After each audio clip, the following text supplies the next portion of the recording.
नमस्कार। गीता आईएएस में आप लोग का स्वागत है। हमारी 21वीं क्लास हो गई थी, आज 22वीं क्लास है।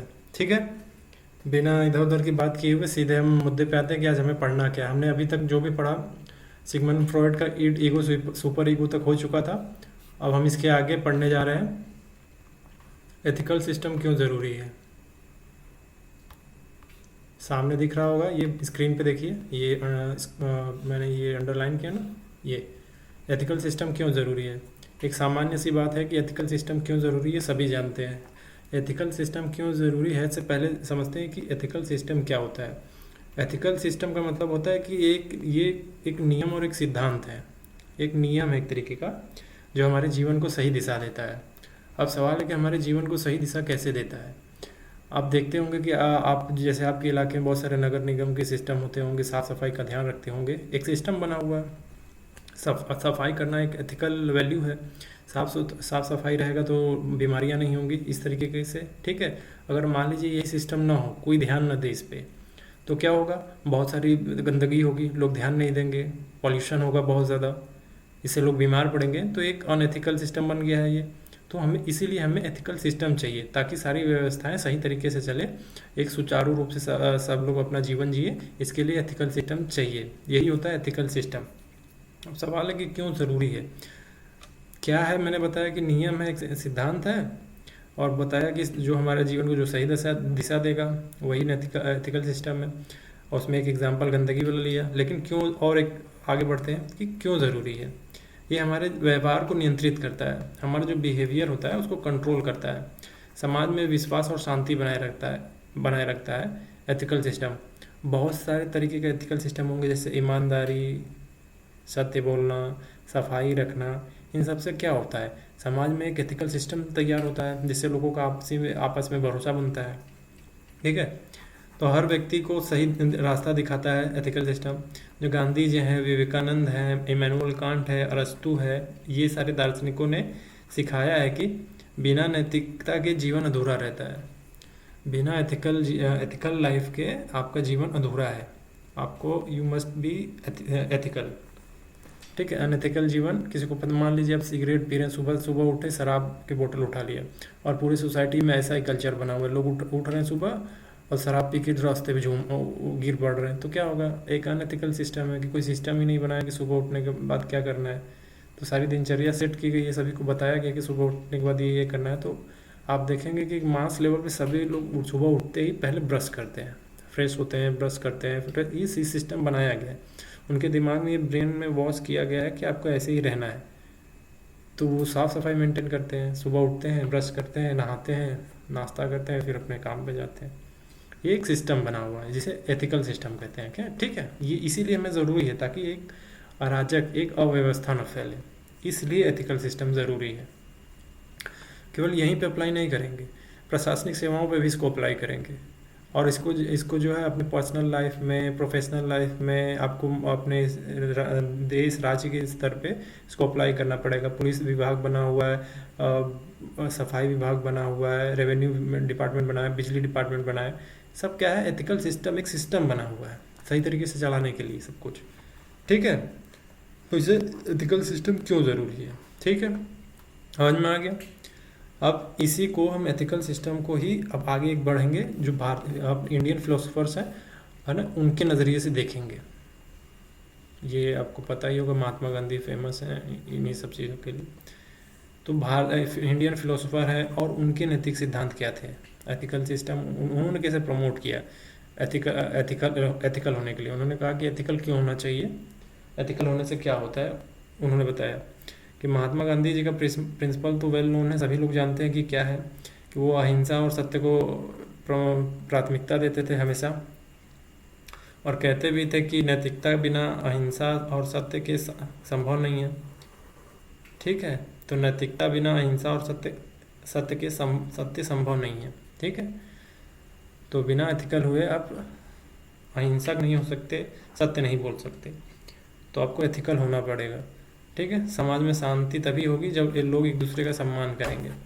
उनका ये कहना था, गांधी जी मानते थे कि जब लोग एक दूसरे का आदर सत्कार करेंगे, सम्मान करेंगे, एथिकल रहेंगे तो लोगों का जो है, लोग सत्य बोलेंगे, अहिंसा पे जोर देंगे, इन सब चीज़ों पे फोकस करेंगे, नॉन वायलेंट टाइप के होंगे। जब सही, जाहिर सी बात है, जब एक दूसरे का सम्मान करेंगे तो वो नॉन वायलेंट ही होंगे। उनका जो है पर्सनैलिटी इस तरीके से डेवलप होता चला जाएगा। दूसरे थे स्वामी विवेकानंद जी। ये स्वामी विवेकानंद जी ये जोर देते थे आत्म साक्षात्कार पे। इसको इंग्लिश में कहते हैं सेल्फ रियलाइजेशन एंड सर्विस। मतलब सर्विस पे जोर देना, सेवा करो और आत्म साक्षात्कार करते रहो, अपना सेल्फ रियलाइज करो और दूसरों की सेवा करो। ठीक है, ये इनका सिद्धांत था। ये कहते थे कि नैतिकता हमें दूसरों की सेवा करने और अपनी आत्मा को जानने में मदद करती है। एथिकल सिस्टम क्या करती है कि दूसरों की जो है सेवा करने और अपने आप को जानने में हेल्प करती है एथिकल होने से। ठीक है, तो इनके प्रिंसिपल का महत्व क्या था? जैसे सही नैतिकता से जो है व्यक्ति और समाज दोनों का विकास होता है। वही अच्छी अच्छी बातें जो लोग बोलते हैं ना कि नैतिक रहोगे तो आपके चरित्र का विकास होगा, आपके व्यक्ति का व्यक्तित्व उसका विकास होगा, समाज का विकास होगा, इस पे बात करते थे।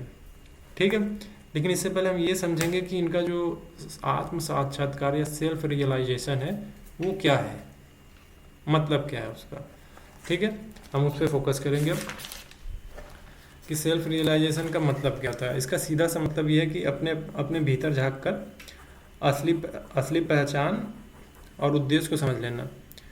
कहना है कि अपने अंदर झांक कर अपनी काबिलियत को पहचान लेना, यही सेल्फ रियलाइजेशन है।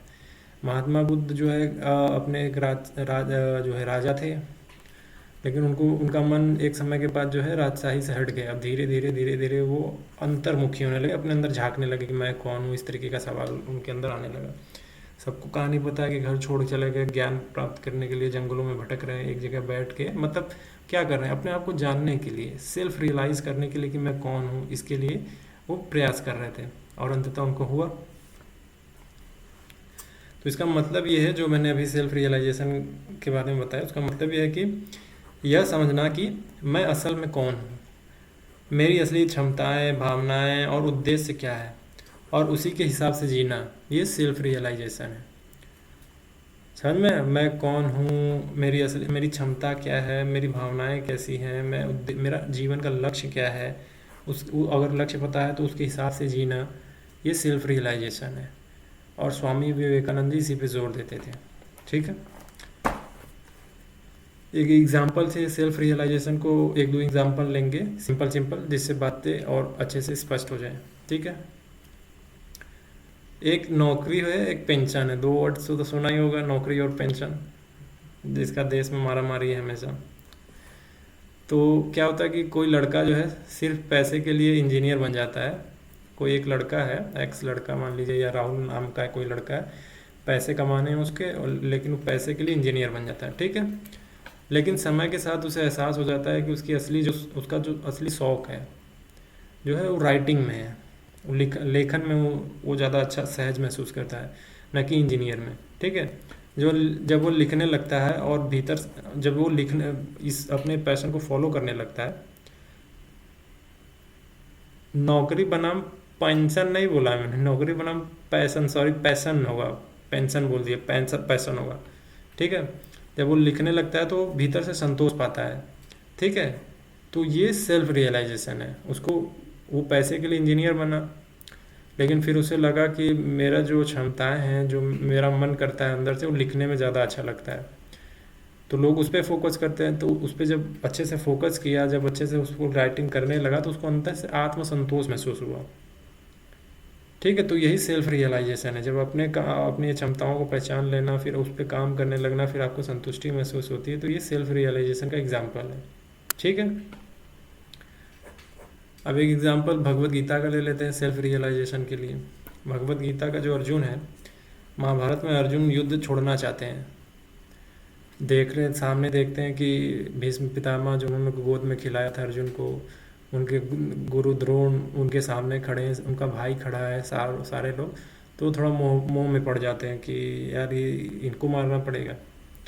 तो महाभारत में अर्जुन इसी पृष्ठभूमि पे युद्ध छोड़ना चाहते थे, मोहित। लेकिन श्री कृष्ण ने उन्हें याद दिलाते हैं कि उसका असली धर्म धर्म की रक्षा करना है।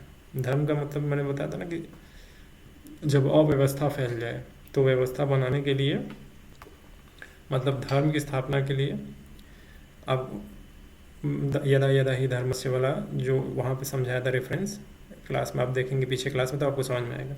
ठीक है, तो अव्यवस्था को ठीक करने के लिए तुम्हें आगे आना होगा, श्री कृष्ण बोल रहे हैं अर्जुन से।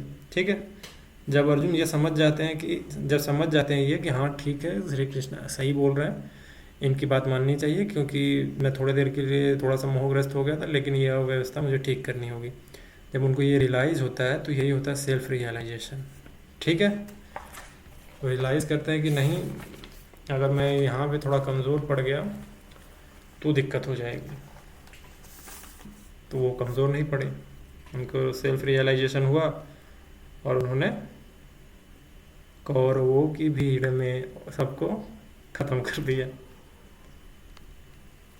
एक और एग्जांपल लेंगे, साधारण जीवन का कोई एग्जांपल ले लेते हैं। मान लो तुम में से कोई, आप में से कोई जो है हमेशा सोचता हो कि दूसरों की नकल करके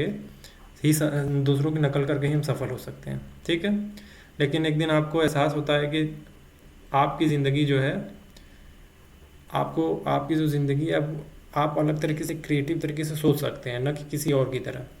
किसी की नकल करने से बेहतर है मैं थोड़ा क्रिएटिव हो जाऊं। ठीक है, ये जो अलग आपने में सोच आई ना कि आप किसी की नकल नहीं करेंगे, क्रिएटिव होंगे, तो ये सेल्फ रियलाइजेशन। आपने महसूस किया कि नहीं बहुत हो गया इन लोगों को पीछे पीछे दौड़ना, हम अपना खुद का कुछ करेंगे, सेल्फ मेड मैन बनेंगे। तो इस मूड में आ गए, तो ये सेल्फ रियलाइजेशन होता है आपके अंदर जो है, आपने रियलाइज़ किया कि आपको खुद से सारी चीज़ें करेंगे। अब समझ में आया? तो समझ में आ गया स्वामी विवेकानंद जी का सेल्फ रियलाइजेशन क्यों जोर दे रहे थे उस पर। उसमें आध्यात्मिक एंगल भी आ जाएगा। आप ये लौकिक जीवन, एक होता है पारलौकिक जीवन, एक होता है अलौकिक जीवन। तो कोई सेल्फ रियलाइजेशन का मतलब पारलौकिकता से ले सकता है, लेकिन अगर आप स्टूडेंट हैं, आपको प्रशासनिक सेवा में जाना है, तो आपको सेल्फ रियलाइजेशन इसका लेना पड़ेगा। इसका मतलब ये कि आप पढ़ाई करिए, कि आपको एहसास हो जाएगा आपका कर्तव्य है पढ़ना और सिलेक्शन लेना। ठीक है, तो ये होता सेल्फ रियलाइजेशन। समझ में आ गया? हो गया पूरा।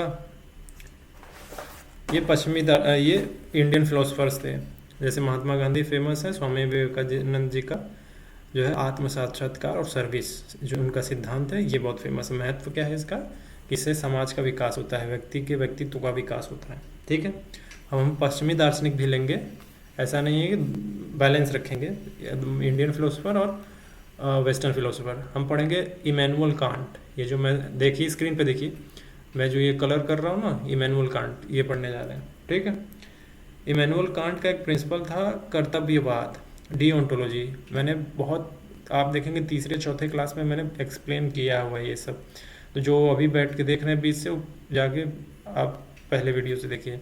और मैं बता दूं आपको, वीडियो में जो भी अब मिलेंगे दिख रहे होंगे, वो क्लास 2 से दिख रहे होंगे। एक क्लास 1 है, वो मैंने डिलीट कर दिया है क्योंकि उसमें आवाज़ जो है सही से आ नहीं रही थी। तो क्लास 2 से देखिए, क्लास 1 में कुछ था भी नहीं, बस मैंने ये एक्सप्लेन किया था कि एथिक्स क्यों ज़रूरी है आपके सब्जेक्ट के लिए।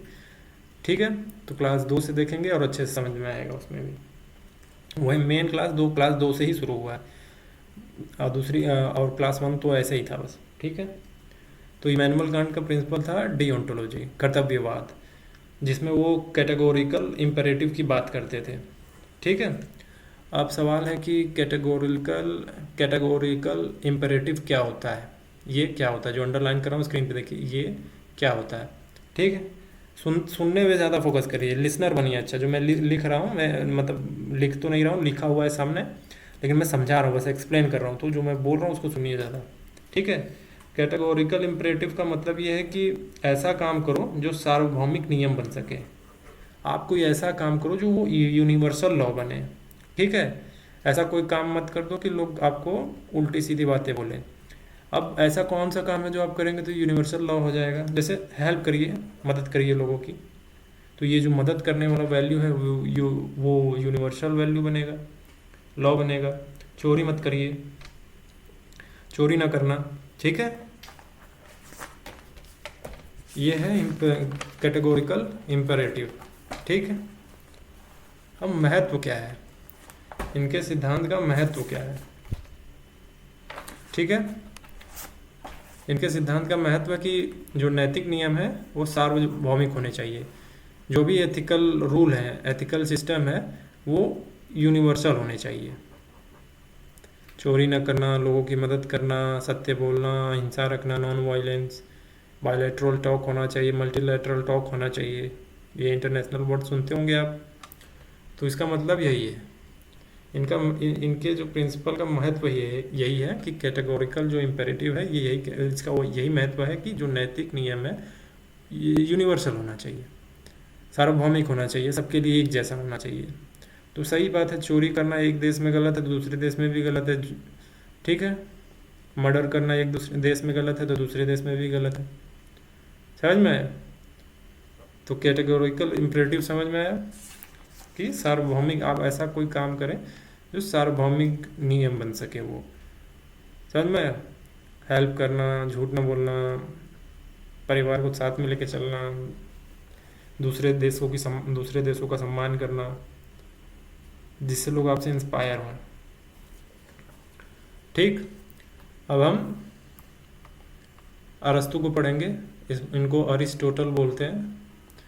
टर्टल जैसा साउंड आता है, लेकिन ये जो मैं स्क्रीन पे देखिएगा कलर किया है अभी मैंने, अभी मूव करता हूँ मैं, देखिए ये, ठीक है। तो इनका प्रिंसिपल क्या था? वर्च्यू एथिक्स, यानी गुण नैतिकता, इनका प्रिंसिपल था वर्च्यू एथिक्स। क्या कहते थे ये? इनका कहना था कि नैतिक जीवन का मतलब गुणों का विकास करना। अब सवाल है कि कैसे गुणों का विकास करना?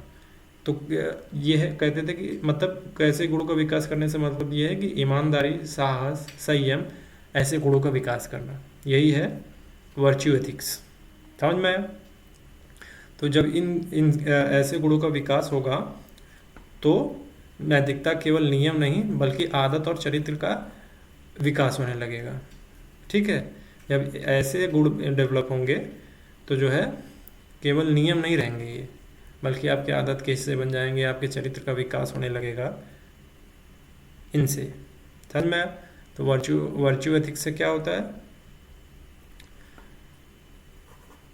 आपके चरित्र का विकास होता है, आपके अच्छी आदतों का विकास होता है। इससे क्या होता है? इससे आप ईमानदार रहते हैं, आप प्रशासनिक सेवा में ईमानदार रहते हैं, आप पे पॉलिटिकल प्रेशर आता है लेकिन फिर भी आप मैनेज करना सीखते हैं, किस तरीके से मैनेज करें इनको। समझ में आया? तो अरिस्टो का वर्च्यू एथिक्स, इमैनुअल कांट का डिओन्टोलॉजी में कैटेगोरिकल इम्पेरेटिव, समझ में आ गया हो कैसे क्या होता है, महत्व समझ में आ गया होगा। और इसमें लिखा हुआ है, नोट्स में आप पढ़ लेंगे, एग्जाम्पल्स हैं इसमें, काफ़ी सारे एग्जाम्पल्स हैं, सिंपल एग्जाम्पल्स हैं, एक्सप्लेन कर करके समझ में आ जाएगा। अब हम पढ़ने जा रहे हैं माइंड के प्रोसेसिंग। जो हमारा माइंड है उसके दो प्रोसेसर हैं, एक होता है ह्यूरिस्टिक प्रोसेसर, एक होता है सिस्टमैटिक प्रोसेसर। तो हम उसको पढ़ेंगे। इस साइकोलॉजी का पार्ट में जाता है ये देखिए, ये अंडरलाइन कर रहा हूँ ना, ये सर्कल कर रहा हूँ, देखिएगा, ठीक है। साइकोलॉजी में माइंड के दो प्रोसेसर हैं, एक सिस्टमैटिक प्रोसेसर और एक ह्यूरिस्टिक प्रोसेसर। बहुत ही आसान है, समझ में आएगा कि कब हम जब फील्ड वर्क में रहते हैं, किसी भी डिपार्टमेंट पे रहें, तो कब हमारा दिमाग का सिस्टमैटिक प्रोसेसर ऑन होता है, कब ह्यूरिस्टिक प्रोसेसर ऑन होता है। उससे पहले हम ये समझ लेते हैं कि सिस्टमैटिक प्रोसेसिंग क्या होता है, ह्यूरिस्टिक प्रोसेसिंग क्या होता है। तो पहला है सिस्टमैटिक प्रोसेसिंग, इसको हम एक कहानी से समझेंगे, ठीक है। मान लीजिए कोई राजू है, नाम का लड़का है, तो राजू ने सोचा मुझे एक नया मोबाइल लेना है। एक राजू है, आप अपना नाम रख लीजिए कि आपको कोई मोबाइल लेना है, ठीक है। तो राजू को कोई मोबाइल लेना है, इसलिए राजू क्या करेगा, अच्छे से रिसर्च करेगा। कोई भी मोबाइल लेना है उसको तो वो अच्छे से रिसर्च करेगा, अलग अलग ब्रांड के जो फ़ोन होंगे उनके फीचर्स देखेगा, कीमत, कैमरा क्वालिटी और बैटरी लाइफ की सबसे तुलना करेगा सारे फ़ोन से, ठीक है। दोस्तों से राय लेगा, ऑनलाइन रिव्यू पढ़ेगा, ठीक है। फिर सोच समझ कर अच्छा फ़ोन खरीदेगा, ठीक है। तो देख रहे हैं कैसे कैसे प्रोसेस हो रहा है। पहले वो सोच रहा है, समझ रहा है, तुलनाएं कर रहा है, रिव्यू पढ़ रहा है, राय ले रहा है, सबसे बहुत ही सिस्टमेटिक तरीके से सारी चीज़ें चल रही हैं, ठीक है। तो राजू ने क्या किया कि पूरा समय लिया, समय और दिमाग लगाकर सही फैसला लिया। ठीक है, तो इसे ही सिस्टमैटिक प्रोसेसिंग कहते हैं। समझ में आया? मतलब कि सिस्टमैटिक प्रोसेसिंग जब हम सोच समझकर डिटेल्स पर ध्यान देकर निर्णय लेते हैं तो उसको सिस्टमैटिक प्रोसेसिंग कहते हैं। क्लियर हुआ होगा एकदम अच्छे से? एक बार फिर रिपीट करते हैं। जब हम सोच समझकर डिटेल्स पर ध्यान देकर सही निर्णय लेते हैं। राजू ने क्या किया, उसको एक फ़ोन लेना था। फ़ोन लेने के लिए उसने क्या किया, बहुत सारे फ़ोन से तुलनाएं की, दोस्तों से राय ली, ऑनलाइन रिव्यू पढ़ा, जब सोच समझकर फिर एक डिसीज़न पे आया कि मुझे ये वाला फ़ोन लेना है। तो इसको सिस्टमेटिक प्रोसेसिंग करते हैं। जब टाइम लेके अच्छे से सोचते समझते हैं, लोगों से राय लेते हैं, तो अच्छे से एक डिसीज़न लिया उसने। इसको कहते हैं सिस्टमेटिक प्रोसेसिंग। जब एकदम सोच समझ कर डिटेल्स पर ध्यान देकर निर्णय लिया जाता है तो इसको सिस्टमेटिक प्रोसेसिंग कहते हैं। ठीक है, सोच समझकर गहराई से, इसी को बोल सकते हैं कि सोच समझकर गहराई से फैसला लेना, मतलब पूरी जांच परख करके लॉजिकल रैशनल डिसीजन लेना। ठीक है, शॉर्टकट नहीं अपनाना है इसमें। ये होता है सिस्टमेटिक प्रोसेसिंग। आपके दिमाग के ब्रेन का सिस्टमेटिक प्रोसेसिंग होता है। ब्रेन में सिस्टमेटिक प्रोसेसिंग है, वो हर समय एक समय पे फ्लक्चुएट करता रहता है। मान लीजिए आपको कहीं एडमिशन लेना होगा किसी कॉलेज में, तो ऐसे ही तो नहीं उठेंगे कि तुरंत के चलो अच्छा इस कॉलेज में ले लेते हैं, अच्छा लग रहा है एडमिशन।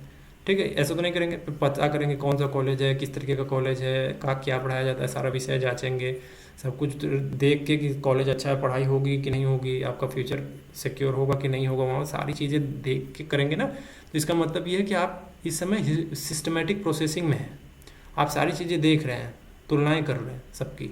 ठीक है, हमारा ब्रेन हमेशा इस तरीके के लिए एक्टिव रहता है, तो इसको सिस्टमेटिक प्रोसेसिंग कहते हैं। समझ में? जो सोच समझ कर निर्णय ले एकदम अच्छे से। अब एग्जाम्पल लेंगे सिस्टमेटिक प्रोसेसिंग का ही। मैंने स्टोरी एग्जाम्पल लिया था सिस्टमेटिक प्रोसेसिंग समझाने के लिए, थोड़ा और अच्छे से। एक प्रशासनिक अधिकारी जो फेस करता है उसके भी एग्जाम्पल लेना ज़रूरी है ताकि दिमाग में और अच्छे से क्लियर हो। क्लियर तो हालांकि क्लियर हो गया होगा सिस्टमेटिक प्रोसेसिंग क्या होता है, बहुत आसान है। ठीक है, मान लीजिए पॉल्यूशन कंट्रोल करना है। Let's take example of pollution control. ठीक है, कि किसी शहर में हवा ख़राब हो रही है, अफसर सिर्फ गाड़ियाँ कम कर दो नहीं कहेगा, वो ये नहीं कहेगा कि गाड़ियाँ कम कर दो, पोल्यूशन हो रहा है गाड़ियाँ कम कर दो, तो नहीं करेगा वो, ऐसा तो नहीं करेगा। तो वो क्या करेगा, वो पूरे डेटा देखेगा कि कौन सी इंडस्ट्री सबसे ज़्यादा पोल्यूशन कर रहा है, वेदर पैटर्न देखेगा, व्हीकल कंट्रीब्यूशन देखेगा, हेल्थ डेटा देखेगा, एक्सपर्ट पैनल बनाएगा, फिर कॉम्प्रिहेंसिव पॉलिसी लागू करेगा। ये जब इतनी सारी चीज़ें सब कुछ देखते हुए करेगा ना, इसको कहते हैं सिस्टमेटिक प्रोसेसिंग में काम कर रहा है। उसका दिमाग जो है सिस्टमेटिक प्रोसेसिंग में एक्टिव है। समझ में? एक प्रशासनिक अधिकारी का सिस्टमेटिक प्रोसेसिंग ऑन है, उसका प्रोसेसर काम कर रहा है। वो क्या कर रहा है, वो पूरा डेटा देख रहा है, इंडस्ट्री कौन ज़्यादा पॉल्यूट कर रहा है उसको देख रहा है, वेदर पैटर्न देख रहा है, व्हीकल कॉन्ट्रीब्यूशन देख रहा है, हेल्थ डेटा देख रहा है, वो एक्सपर्ट पैनल बना रहा है, कॉम्प्रिहेंसिव पॉलिसी लागू कर रहा है। ये सारी चीज़ें देखते हुए तो कहेंगे कि ये सिस्टमेटिक प्रोसेसिंग से काम कर रहा है। अब एक और एग्जांपल लेंगे सिस्टमेटिक प्रोसेसिंग को और समझने के लिए। मेट्रो का रेल प्रोजेक्ट है। ठीक है, कोई आईएएस ऑफिसर को मेट्रो रेल प्रोजेक्ट जो है अप्रूव करना है उसको, एक आईएएस ऑफिसर को। ठीक है, तो वो सिर्फ बड़ा शहर है तो मेट्रो चाहिए नहीं सोचेगा। वो ये नहीं सोचेगा कि बड़ा शहर है तो मेट्रो चाहिए। ठीक है, बड़ा शहर है तो मेट्रो चाहिए, ये नहीं सोचेगा, बल्कि वो रिपोर्ट देखेगा। ठीक है, रिपोर्ट देखेगा, इन्वायरमेंटल क्लियरेंस देखेगा, देना है कि नहीं देना है, वो सारी कॉस्ट बेनिफिट एनालिसिस करेगा, सोशल इम्पैक्ट देखेगा। ठीक है, सब देखने के बाद वो फाइनल डिसीजन लेगा। यही होता है सिस्टमेटिक प्रोसेसिंग। ठीक है, सोच समझ कर डिसीजन लेना, तुरंत नहीं ऐसे कि क्विक डिसीजन ले लिया। ठीक है, ये होता है सिस्टमेटिक प्रोसेसिंग। आपके दिमाग, जब आप फील्ड पे काम करेंगे तो आपको ज़्यादातर सिस्टमेटिक प्रोसेसिंग में ही रहना पड़ेगा ज़्यादातर। अब दिमाग का दूसरा हिस्सा ह्यूरिस्टिक प्रोसेसिंग, अब उसको समझेंगे। इसका बस ये उल्टा है, सिस्टमेटिक प्रोसेसिंग का जस्ट उल्टा है ह्यूरिस्टिक प्रोसेसिंग। बस इसका मतलब ये है, ह्यूरिस्टिक प्रोसेसिंग का ये पढ़ रहे हैं हम, ह्यूरिस्टिक प्रोसेसिंग। इसका मतलब ये है कि जल्दी जल्दी शॉर्टकट तरीके से सोचना, निर्णय लेना, बिना गहरी सोच विचार किए, ठीक है ना। ऐसे डिसीजन ले लेना तुरंत, कोई मामला सामने आया तुरंत डिसीजन लेना, दिमाग नहीं लगा रहे हैं, फोकस दिमाग पे जा ही नहीं रहा है, दिमाग ज़्यादा लगाना नहीं है, तुरंत फैसला लेना है। मान लीजिए कभी कभी होता है ना, मम्मी पूछ लेती हैं आपसे क्या खाना है, तो आप बोल कुछ दिमाग नहीं लगा, तो जो बनाना है बना दो, खा लेंगे। उस समय आपका दिमाग सिस्टमेटिक प्रोसेसिंग में नहीं जाता कि अच्छा ये खाना अच्छा होगा, ये वाला खाना अच्छा होगा, कंपेयर करेंगे फिर बताएंगे कि ये खाना दो, ये बना दो। नहीं, जो ठीक लग रहा है बना दो, खा लेंगे, इस मूड में रहते हैं। तो ह्यूरिस्टिक प्रोसेसिंग में है, ठीक है, तुरंत डिसीजन ले लिया, ये बना दो, ठीक। लेकिन हमको थोड़ा गहरा एग्जाम्पल लेना होगा ताकि आपको समझ में आए प्रशासनिक लेवल पे, ठीक है। तो ये दिमाग का कह सकते हैं, ह्यूरिस्टिक प्रोसेसिंग जो है दिमाग का शॉर्टकट मोड है, शॉर्टकट मोड, शॉर्टकट से तुरंत डिसीजन ले लेता है, ठीक है। एग्जाम्पल लेके समझ लेते हैं, मतलब इसको समझिए कि जब समय कम हो, जानकारी अधूरी हो, टाइम कम है, जानकारी अधूरी है, या हमें जल्दी से फैसला लेना होता है, तो दिमाग का लंबा विश्लेषण नहीं करता। तो ये जो ह्यूरिस्टिक प्रोसेसर है वो लंबा विश्लेषण नहीं करता, बल्कि अनुभव, आदत और आसान नियमों, रूल ऑफ थंब के आधार पर निष्कर्ष निकालता है। समझ में आया? ये ह्यूरिस्टिक प्रोसेसिंग है। मतलब जब आपके पास होता है ना, कई बार आप फील्ड में काम कर रहे हैं, आज as an IAS officer, IPS officer या किसी भी डिपार्टमेंट पे हैं, तो क्या होता है कि आपके पास कभी कभी टाइम कम होता है, ठीक है, विश्लेषण करने का समय नहीं होता, लेकिन आपके पास अनुभव होता है, इस तरीके के अनुभव होते हैं आपके पास, ठीक है, एक्सपीरियंस होता है, आदत होती है इन सबको हैंडल करने का। तो क्या करता है आपका दिमाग, शॉर्टकट मोड पे चला जाता है, कहता है कि यार ये चीज़ें पहले भी फेस करी है हमने, इसको ऐसे ऐसे करो, क्विक डिसीजन ले लेते हैं, कहते फटाफट करो इसको, ठीक है। तो ह्यूरिस्टिक प्रोसेसिंग का और सिस्टमेटिक प्रोसेसिंग का अपना अपना महत्व है, कहाँ हमको ह्यूरिस्टिक अप्रोच ले लेनी है, कहाँ सिस्टमेटिक अप्रोच ले लेनी है, दिमाग अपने आप तय कर लेता है। क्यों ह्यूरिस्टिक प्रोसेसिंग में चला गया यहाँ पे दिमाग, क्योंकि उसने देखा कि टाइम कम है, एनालिसिस नहीं कर सकते, लेकिन ये जो वाकया हुआ है ये पहले भी हो चुका है इस तरीके के, तो उसको फिल्टर कर, अपने आप ही दिमाग फिल्टर करके बोल दिया कि ये कर लो, तो तुरंत डिसीजन ले लिया फटाक से, ठीक है। तो क्या होता है, उसका अनुभव और आदत पे उसने आसान डिसीजन ले लिया। तो ह्यूरिस्टिक प्रोसेसिंग और सिस्टमेटिक प्रोसेसिंग का अपना अपना एक महत्व है दोनों का। समझ में आ गया? एक और एग्जांपल लेंगे और अच्छे से, ताकि और दिमाग क्लियर हो जाए, दिमाग में बने बात, ठीक है। एग्जांपल ले रहे हैं, मान लीजिए आपको फ़ोन खरीदना है, ठीक है, फ़ोन लेना है। पहला वाला एग्जांपल था फ़ोन लिया, चुन चुन के सब फ़ोन ले रहे हैं। फ़ोन लेना है, बहुत सारे ऑप्शन देखने के बजाय तुम सीधा कहते हो सैमसंग या एप्पल का लेना है, लेना सेफ़ है, ठीक है। आपके दिमाग में पहले से ही आपने सुना होगा कि सैमसंग या एप्पल का फ़ोन अच्छा होता है, तो वो उठा लो, तो ज़्यादा दिमाग नहीं लगाया। क्या ह्यूरिस्टिक प्रोसेसिंग का था, क्योंकि पूरा रिसर्च के लिए रिसर्च किए बिना शॉर्टकट से भरोसेमंद ब्रांड चुन लेना। आपको ब्रांड पता है कि एप्पल और सैमसंग जो है भरोसेमंद है, तो आपने दिमाग ज़्यादा नहीं लगाया, ज़्यादा तुलनाएं नहीं की, आपको पता है कि ये सब भरोसेमंद है, चुपचाप जाकर एक फ़ोन उठा लो। आप गए, फ़ोन ये वाला फ़ोन चाहिए, उसने दिया, आपने पैसा पे किया, निकल लिए। ह्यूरिस्टिक प्रोसेस है, तो दिमाग ही नहीं लगाना ज़्यादा, भरोसेमंद पहले से ही अनुभव है आपके पास कि ये ठीक है, एक भरोसा बना हुआ है, ठीक है। एक और एग्जांपल लेंगे ह्यूरिस्टिक प्रोसेसिंग का, कि गांव का मतदाता सोचता है कि जिस पार्टी को मेरे परिवार ने हमेशा वोट दिया उसी को मैं दे दूंगा वोट, ठीक है। यह भी ह्यूरिस्टिक प्रोसेसिंग ही है, ठीक है। जब आप वोट देने जाते हैं, क्योंकि उसने उम्मीदवार की पॉलिसी नहीं देखी, बस आदत और शॉर्टकट से निर्णय ले लिया। मान लीजिए आपके घर में आप किसी भी XYZ पार्टी को वोट देते होंगे, आपके पिछली पीढ़ी देती होगी, फिर वर्तमान पीढ़ी, फिर आने वाली पीढ़ी, तो क्या करते हैं, पिछली पीढ़ी का जो है वर्तमान पीढ़ी देखती रहती किसको वोट करते हैं, ठीक है। तो वो देख रहे हैं कि इस एक्स को वोट दे रहे हैं, तो ये वो भी जाके आंख बंद करके एक्स पे वोट मार के चुपचाप चला जाता है, ठीक है। उसने पॉलिसी नहीं देखी या फिर कुछ नहीं देखा कि कौन सा किस तरीके का व्यक्ति है, बस वोट दे दिया चुपचाप से। ये ह्यूरिस्टिक प्रोसेसिंग है, इसका दिमाग ज़्यादा नहीं लगाया। समझ में आया? तो ऐसा होता है, आप वोट देने जाते हैं तब भी ऐसा होता है, जब आप फ़ोन खरीदने जाते हैं तब भी कभी कभी कुछ लोग ऐसा करते हैं, लेकिन कुछ लोग होते हैं सिस्टमेटिक प्रोसेसिंग वाले, जिनका दिमाग जो है सिस्टमेटिक प्रोसेसर की तरह काम करता है, ये उनके दिमाग का वो प्रोसेसर ऑन रहता है कि सारी चीज़ें सोच समझ के निर्णय लेने हैं, डिसीजन लेने, चाहे फ़ोन खरीदना हो, चाहे कोई भी छोटी सी चीज़ खरीदनी हो, हमेशा सिस्टमेटिक प्रोसेसिंग से चलते हैं। लेकिन जब भी वो सिस्टमेटिक फ़ोन मान लीजिए बार बार हर 1 साल 5-6 महीने पे खरीद रहे हैं, किसी के लिए, अपने लिए, पड़ोसी के लिए, तो उनका दिमाग भी एक तरीके से कह सकते हैं सिस्टमेटिक प्रोसेसिंग से होते होते होते ह्यूरिस्टिक पे चला जाता है। उनको पता होता है कि सैमसंग और एप्पल का ब्रांड अच्छा है, बिना सोचे समझे बाई करो, आगे बढ़ो। ठीक है, तो कह सकते हैं कि जो ह्यूरिस्टिक प्रोसेसिंग है वो सिस्टमेटिक प्रोसेसिंग से होके गुजरता है। एक लंबे टाइम से सिस्टमेटिक में जाते जाते आपको इतना अनुभव हो जाता है कि यार इस सिचुएशन में ये कर लेना है।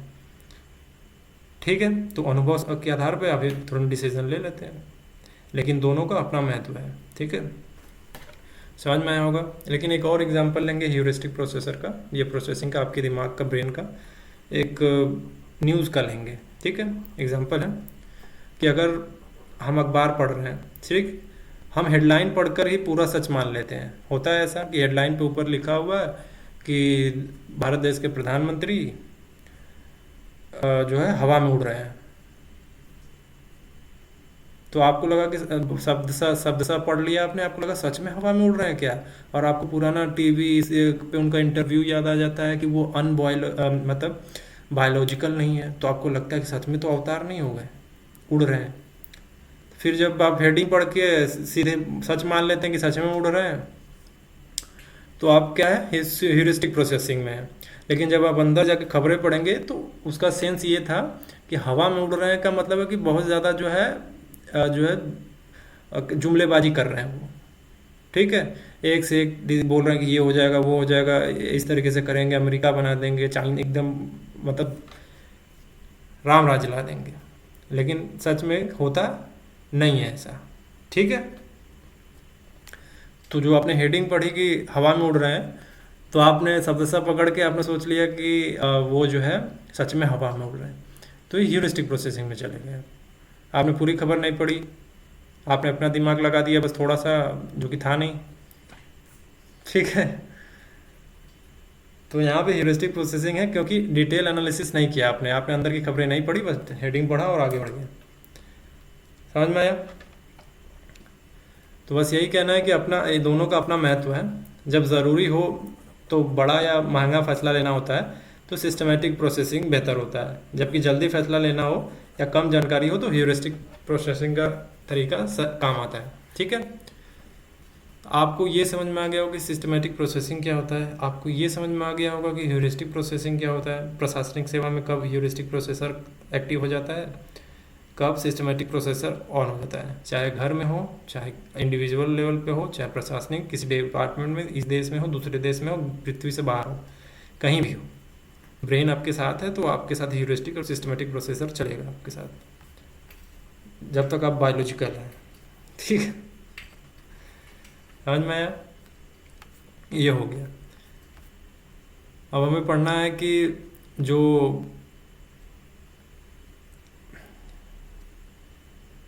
एथिक्स इन ह्यूमन एक्शन, हम ये पढ़ रहे हैं एथिक्स इन ह्यूमन एक्शन। ठीक है, अब इसके निर्धारक क्या है, इसके परिणाम क्या होते हैं, उस पर बात करेंगे। ठीक है, उससे पहले हम ये समझेंगे कि एथिक्स इन ह्यूमन एक्शन क्या होता है, इसका मतलब क्या होता है। ठीक है, अब फिर इसके एथिक्स इन ह्यूमन एक्शन का परिणाम भी देखेंगे, इसके निर्धारक भी देखेंगे, कैसे निर्धारण होता है इसका, फिर कैसा परिणाम होता है इसकी वजह से। ठीक है, मैं लैंग्वेज पढ़ रहा हूँ, हम पढ़ रहे हैं एथिक्स इन ह्यूमन एक्शन की मतलब क्या होता है इसका मतलब है कि जब इंसान कोई भी काम करता है तो वो सिर्फ बाहरी नहीं होता, उस काम के पीछे एक नियति, परिस्थिति और परिणाम होता है। ठीक है, और इन्हीं के आधार पर हम तय करते हैं कि वो कार्य नैतिक है या अनैतिक है, एथिकल है या अनएथिकल है। ठीक है, इसका मतलब ये है कि जब भी हम कोई काम करते हैं तो वो केवल बाहरी से बाहरी नहीं होता कि हमने ये कर दिया तो भाई आप ऊपर ऊपर से हो गया कि हाँ ये कर दिया। करने से पहले आपकी परिस्थिति क्या थी, आपकी नीयत क्या थी, उसका परिणाम क्या होगा, ये भी होता है, और इसी के आधार पे आप एथिकल हैं कि अनएथिकल हैं ये तय होता है। समझ में आ गया? यही है एथिक्स इन ह्यूमन एक्शन। अब डिटरमिनेंट्स ऑफ एथिक्स पढ़ेंगे हम। ये समझ में आ गया होगा, लैंग्वेज लिखा हुआ है, आसान है, समझ में आएगा। एग्जाम्पल मैं दूंगा आगे। नैतिकता को तय करने वाले कारण या कारक बोलिए। ठीक है, एक कहानी लेते हैं, कहानी समझते हैं कि नैतिकता को तय करने वाले कारक क्या है। रामू एक दुकानदार है। ठीक है, एग्जाम्पल एक हाइपोथेटिकल है कहानी कि रामू एक दुकानदार है। वह एक दिन वो देखता है कि एक गरीब बच्चा उसकी दुकान से एक बिस्किट का पैकेट चुराने की कोशिश कर रहा है। अब रामू के सामने दो रास्ते हैं। रामू का दुकान है, वहाँ से एक बच्चा बिस्किट चोरी करने की कोशिश कर रहा है। ठीक है, अब जो है रामू के सामने दो रास्ते हैं। ठीक है, या तो बच्चे को डांटे और पुलिस को बुलाए, ठीक है, या फिर वो पूछे कि बच्चा चोरी क्यों कर रहा है। ठीक है, दो सिचुएशन बन रही है उसके सामने, या तो डांटे मारे या तो पुलिस को बुला ले, या फिर ये करे कि बच्चे से पूछे कि बच्चा तुम चोरी क्यों कर रहे हो। ठीक है, तो रामू ने क्या किया कि उसने बच्चे से पूछा और उसको पता चला कि बच्चा भूखा था और माँ बीमार थी और घर में कुछ खाने पीने की चीज़ें थी नहीं, तो इसलिए वो अपने माँ के लिए रोटी चुरा रहा था, खुद के लिए भी वो ऐसी परिस्थिति थी उसकी। ठीक है, तो अब तो आप देखिए कि यहाँ पे नैतिकता के तीन निर्धारक हैं। ठीक है, तीन कौन कौन से? ऑब्जेक्ट यानी वस्तु, दूसरा इंटेंशन यानी नीयत इरादा, तीसरा सरकमस्टांसेस परिस्थिति। इस केस से जो राजू का मामला है ना, हाँ रामू का मामला है। ठीक है, नाम थोड़ा इधर उधर हो गया। रामू का घर चोरी हुई तो उसने क्या किया, बच्चे से पूछा क्या, तो राजू को क्या पता चला कि माँ बीमार है, वो भूखा है, वो भी भूखी है, घर में कुछ खाने को नहीं है, तो परिस्थिति समझ में आई। यहाँ पे तीन चीज़ें हैं। अब यहाँ पे तीन चीज़ें अप्लाई करते हैं। ऑब्जेक्ट वस्तु यानी कार्य क्या है, ऑब्जेक्ट यानी कार्य क्या है, तो यहाँ कार्य क्या है, चोरी करना, जो अनैतिक माना जाता है। ठीक है, लेकिन अब हम इंटेंशन भी देखेंगे, दूसरा इंटेंशन देखेंगे कि नीयत क्या थी, तो उसका उद्देश्य क्या था। तो बच्चे का उद्देश्य चोरी करना नहीं था बल्कि भूख मिटाना था। ठीक है, फिर तीसरा परिस्थिति क्या थी, वो किन हालातों में था वो बच्चा मजबूरी में था, माँ बीमार थी, खाना खाने को घर में कुछ था नहीं। ठीक है, तो पहला अगर हम देखें कि कार्य क्या था या ऑब्जेक्ट क्या था, तो चोरी करना अनैतिक तो माना जाता है, ये ऑब्जेक्ट है चोरी करना, बच्चा चोरी कर रहा था। ठीक है, ये तो गलत है। लेकिन जब दो पैरामीटर और कसेंगे, देखेंगे कि इंटेंशन क्या था, परिस्थिति क्या थी, तब हम देखेंगे कि उसका जो इंटेंशन था वो चोरी करना नहीं था, उसको भूख लगी हुई थी, भूख मिटाना था। तीसरा परिस्थिति क्या थी उसकी, बहुत गरीब था, माँ बीमार है, उनको खाना खिलाना है, खुद भी भूखा हुआ है। ठीक है, तो दो परिस्थितियाँ उसकी दिखा रही हैं, उसका इरादा दिखा रहा है कि मतलब वो चोर तो नहीं है, वो मजबूरी में है। समझ में आ गया? तो इसीलिए यद्यपि कार्य चोरी था, पर पर उसकी नीयत और परिस्थिति को देखकर रामू ने उसे माफ़ कर दिया और खाना भी दिया। अब यहाँ पे ये समझने की ज़रूरत है कि अगर रामू ने उसको खूब पीटा होता तो उसका परिणाम क्या होता, और राजू ने जब उसको माफ़ करके खाना भी दिया, उसकी सारी चीज़ों को पैरामीटर पे सब पता करके, तो क्या हुआ, तब क्या परिणाम निकला। बहुत बड़ा अंतर आ जाता है इन दोनों से। ठीक है, तो हम ये देखेंगे ये परिणाम क्या हुआ, ये पढ़ रहे हैं। ठीक है, कॉन्सिक्वेंसेस ऑफ एथिक्स। ठीक है, पहला है कि अच्छे परिणाम क्या हुए। रामू को समाज में आदर मिला। रामू ने क्या किया, बच्चे को खाना दिया। ठीक है, उसको डांटा नहीं, मारा नहीं, रामू को समाज में आदर मिला, बच्चे ने भरोसा पाया। बच्चा को अगर पीट दिया जाता ना तो उसके ब्रेन पे नकारात्मक असर पड़ गया होता। तो क्या हुआ, बच्चे ने भरोसा पाया कि दुनिया में अच्छे लोग हैं, उसको एक विश्वास बना कि चलो अच्छाई तो मरी नहीं, अभी कुछ लोग तो हैं ऐसे। ठीक है, समाज में कंपैशन, करुणा और समझदारी बढ़ी कि यार रामू ने अगर उसने भी मारा पीटा होता, लोग भी देखते तो ऐसा करते। लेकिन रामू एक एग्जाम्पल सेट किया कि अगर उसने नहीं मारा, बच्चे की परिस्थिति समझा, तो अब हमें भी अगर कुछ ऐसा होता है तो पहले परिस्थिति नीयत वो जान लेनी चाहिए कि क्या हुआ है ऐसा। ठीक है, अगर इसका ये तो अच्छा परिणाम हो गया कि राजू ने ऐसा किया तो अच्छा परिणाम। अगर पीट दिया होता तब क्या होता, अगर रामू ने उसे पीटता तो बच्चा डर जाता और शायद भविष्य में सच में चोर बन जाता। समझ में आ रहा है? एक बड़ा अंतर आ जाता है, आपके निर्णय से एक बड़ा अंतर आ जाता है, दो रास्ते बन जाते हैं। एक तो वो चोरी बंद करता, गुस्से में आता, उस पर डर डर बैठ जाता कि इस तरीके से करूँगा अगर सामने से तो फिर मेरे को मारेंगे लोग, ठीक है। और वहीं उसका सारी समस्याएं समझ के उसको सुलझा के, हो सकता है अब वो ऐसा ना करे, कुछ को काम वाम करने पे जोर दे, तो आपके निर्णय से एक बड़ा अंतर आता है। समझ में आया? ठीक है। ये हम समझ रहे थे कि जो ह्यूमन एक्शन से एथिक्स कैसे बन रहा है, ठीक है। उसके परिणाम क्या होते हैं जब ह्यूमन एक्शन करते हैं। अगर हम एथिकल एक्शन करते हैं तो उसके पॉजिटिव इम्पैक्ट पड़ते हैं, अगर अनएथिकल एक्टिविटी कर जाते हैं तो नेगेटिव इम्पैक्ट पड़ता है। हमारे व्यवहार दूसरों को जब जो गलती करते हैं तो उनको किन किन पैरामीटर पे कसा जाए, उनको समझा जाए। ऑब्जेक्ट, इंटेंशन, सरकमस्टांसेस, ये तीनों पैरामीटर पे आपने देखा कि ऑब्जेक्ट पहला तो चलो अच्छा ठीक है चोरी कर रहा था, लेकिन किन हालातों में था, वो इंटेंशन क्या था। जब ये जाना तो हमको समझ में आया कि यार चोर नहीं है वो, उसने चोरी करना नहीं था, उसको भूख लगी हुई थी, ठीक है। समझ में आ गया?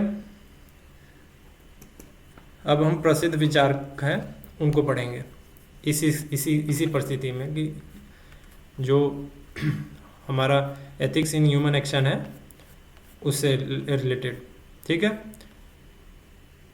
सेम गांधी जी, अरस्तु और इमैनुअल कांट, जिनको हमने पहले पढ़ा हुआ है, बस हम उनको कोट करेंगे। कोट करना है आपको। क्या कोट करना है? महात्मा गांधी क्या कहते हैं? नियत शुद्ध हो तो साधन और परिणाम भी पवित्र होते हैं, ठीक है। नियत शुद्ध हो, इंटेंशन। तो इंटेंशन क्या था बच्चे का? चोरी करना तो नहीं था, अनुमान लगा ही सकते हैं, ठीक है। अरस्तु क्या है? एक अच्छा जीवन और नैतिक गुण से ही संभव है। एक अच्छा जीवन नैतिक गुण से ही संभव है। क्या वर्चू एथिक्स की बात करते हैं तो यहाँ पे रामू का जीवन कैसा था? वर्चू था, वर्चू एथिक्स था उसका, नैतिक गुण। कैसे? उन्होंने पीटा नहीं उसको समझा, तो समझदार था, समझने की क्षमता थी उसके अंदर। इमैनुअल कांट सभ्य व्यक्ति था, सुलझा हुआ था। इमैनुअल कांट क्या बोल रहे हैं? वो कहते हैं कि कर्तव्य के आधार पर ही कार्य नैतिक होता है, न कि परिणाम पर। समझ में आया? तो इनका जो कहने का मतलब कि कर्तव्य के आधार पर ही कार्य नैतिक होता है, न कि परिणाम पर, ये बोल रहे हैं। तो परिणाम अच्छा निकला तो भी नहीं, परिणाम बुरा निकला तो भी नहीं, तो कर्तव्य क्या था? उस रामू का कर्तव्य क्या था? उसको सुलझा हुआ बनाना, कि ठीक से समझे उस बात को। बच्चे को मारा नहीं उसने। समझ में आया? तो लगभग सब लोग एक ही बात बोल रहे हैं, घुमा घुमा के बोल रहे हैं, ठीक है। कोई परिणाम के आधार पर नैतिकता तय कर रहा है, कोई जो है कह रहा है कि काम ठीक है, परिणाम जो है आपका नियत ठीक है तो सब कुछ ठीक है। गांधी जी बोल रहे हैं। अब एक एग्जांपल ले लेते हैं जिस पे हम पैरामीटर पे सबको कसेंगे। जैसे एक्टर होगा, सरकमस्टांसेस हो गया, एक्ट हो गया, इंटेंशन हो गया, ये सारी चीज़ें, कि लाभार्थी कौन है और इसका इम्पैक्ट क्या होगा, ठीक है। ये पूरी कहानी से हम ये कहानी से एक केस स्टडी लेंगे और इस सब पैरामीटर पे रख के तौलेंगे, उसको समझेंगे। ये देखिए स्क्रीन पे देखिए, एक्टर, परिस्थिति, एक्ट, इंटेंशन, विक्टिम, बेनिफिशियरी, ठीक है। फिर इम्पैक्ट तय करेंगे इससे, ठीक है।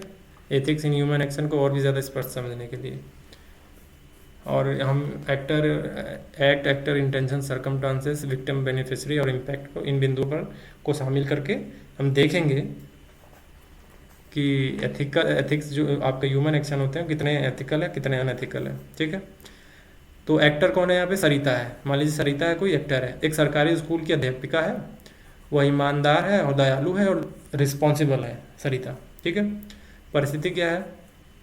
एक दिन क्या होता है, स्कूल में मिड डे मील की घोटाले का पता चलता है और प्रिंसिपल और कुछ स्टाफ मिलकर घटिया खाना खरीदकर पैसे बचा रहे थे। बच्चे बीमार पड़ने लगे, सरिता को यह बात पता चल गई, ठीक है। तो क्या हो रहा है? झोल हो रहा है एक तरीके से मिड डे मील में। सरिता ईमानदार है, एक टीचर है, लेकिन उसके स्कूल में ही प्रिंसिपल ही घपलेबाज निकल रहे हैं। ठीक है, परिस्थिति ये है। तो कर्म क्या है, एक्ट क्या करती है सरिता? सरिता ने सबूत इकट्ठा किए और शिक्षा विभाग में घोटाले की शिकायत कर दी। ठीक है, अब यहाँ पे इंटेंशन क्या देखना है सरिता का? सरिता का उद्देश्य था बच्चों की सेहत की रक्षा करना और स्कूल को भ्रष्टाचार से मुक्त करना। दो चीज़ें हैं, बच्चों की सेहत की रक्षा करना और भ्रष्टाचार से मुक्त करना। यहाँ पे पीड़ित कौन है और लाभार्थी कौन है?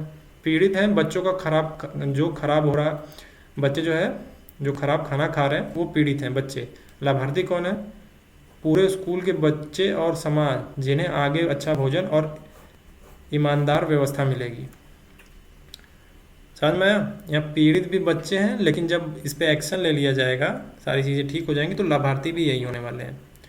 इससे समाज भी लाभार्थी होगा, केवल बच्चे ही नहीं। कि उनको भोजन अच्छा मिलेगा, समाज में मैसेज जाएगा कि यहाँ पे ऐसे लोग हैं, भेजो अपने बच्चों को स्कूल, यहाँ वो बच्चों का भविष्य सिक्योर करेंगे। इम्पैक्ट क्या होगा कि शिकायत पर जांच हुई, दोषियों को सस्पेंड किया गया, अब बच्चों को पोषक खाना मिलने लगा, सरिता को ईमानदारी के लिए सम्मान मिला। लेकिन कुछ लोग नाराज़ भी हुए। ऑब्वियस सी बात है, जिनके खिलाफ होगा वो तो नाराज़ होंगे ही। गलत काम किए, पकड़े गए, तो उन्होंने शिकायत करेंगे ही कि सरिता तुमने क्यों मेरी शिकायत कर दी। तो सरिता बोलेगी कि डूब मरो चुल्लू भर पानी में, तुम लोग बच्चों के खाने में मिलावट कर रहे हो, शर्म नहीं आ रही तुम लोगों को। ठीक है, तो कहानी से समझे क्या? ये जो मैंने अभी कहानी बोला उसमें एक्टर, सरकमस्टांसेस, ये act, intention, victim, beneficiary, impact, ये कीवर्ड्स हैं। कोई भी केस स्टडी मिलेगा तो आपको देखना है, इसको रख के एक्टर कौन है, ये है, परिस्थिति क्या थी, ये परिस्थिति थी, एक्शन क्या हुआ, ये हुआ, इंटेंशन क्या थी, ये थी, विक्टिम कौन है, बेनिफिशियरी कौन है, ये है, इम्पैक्ट क्या पड़ा, ये पड़ा। ये रख के आपको केस स्टडी सॉल्व करनी है। ये टूल्स है, मैं पढ़ा नहीं रहा हूँ, टूल्स दे रहा हूँ आपको। ठीक है, ये जीवन केवल आपके एग्ज़ाम में काम नहीं आने वाला है। ये सारे टूल्स, ये टूल्स आपको हर जगह काम आएंगे। कोई भी सिचुएशन पड़ गया ऐसे तरीके से, तो ये याद रखेंगे, तो ऐसे ऐसे चीज़ें आप सवाल पूछेंगे ना कि किसने किया है, परिस्थिति क्या थी, क्या एक्शन हुआ है, आपका नियत कैसा था, वो सारी चीज़ें बोलेंगे ना बातचीत करते वक्त। समझ में आया? तो ये टूल्स दिया जा रहा है आपको, मैं पढ़ा नहीं रहा हूँ, मैं टूल्स दे रहा हूँ आपको। हम ये क्लासेस पूरी ख़त्म हो जाएंगी, यूट्यूब पे पड़ी रहेंगी, जब भी देखना हो देखिए, लेकिन दोबारा ये देखना ना पड़े कि या किसी इंस्टीट्यूट पे भरोसा ना करना पड़े कि हम बिना आप कोचिंग के तो टिक ही नहीं पाएंगे। एक आत्मनिर्भर हो जाए आप। ये टूल्स हैं, इसके लिए टूल्स दिया जा रहा है। अगर पढ़ाया जाता तो टूल्स नहीं दिया जा रहा होता, आपको क्वेश्चन आंसर के रूप में लिखवाया जा रहा होता सब कुछ। Question answer question answer question answer करवा के भेज दिया जाता कि जाओ हो गया, फिर आप परेशान होते हैं, दूसरे कोचिंग तीसरे कोचिंग में दौड़ते हैं। ये टूल्स दिया जा रहा है, पढ़ाया नहीं जा रहा है आपको। समझ में आ गया? तो कहानी से समझ क्या मिली कि एक नैतिक कार्य को समझने के लिए केवल कर्म का ही नहीं, बल्कि कौन कर रहा है, क्यों कर रहा है, किस परिस्थिति में है, किस पर क्या असर पड़ेगा, ये सब देखना ज़रूरी होता है। और प्रशासनिक सेवा में तो और भी ज़रूरी होता है। ये प्रशासनिक सेवा के लिए ही पढ़ाया जा रहा है, केवल प्रशासनिक सेवा के लिए ही नहीं। आप तो प्रशासनिक सेवा में जाने के लिए पढ़ रहे हैं, केवल इसी के लिए नहीं है।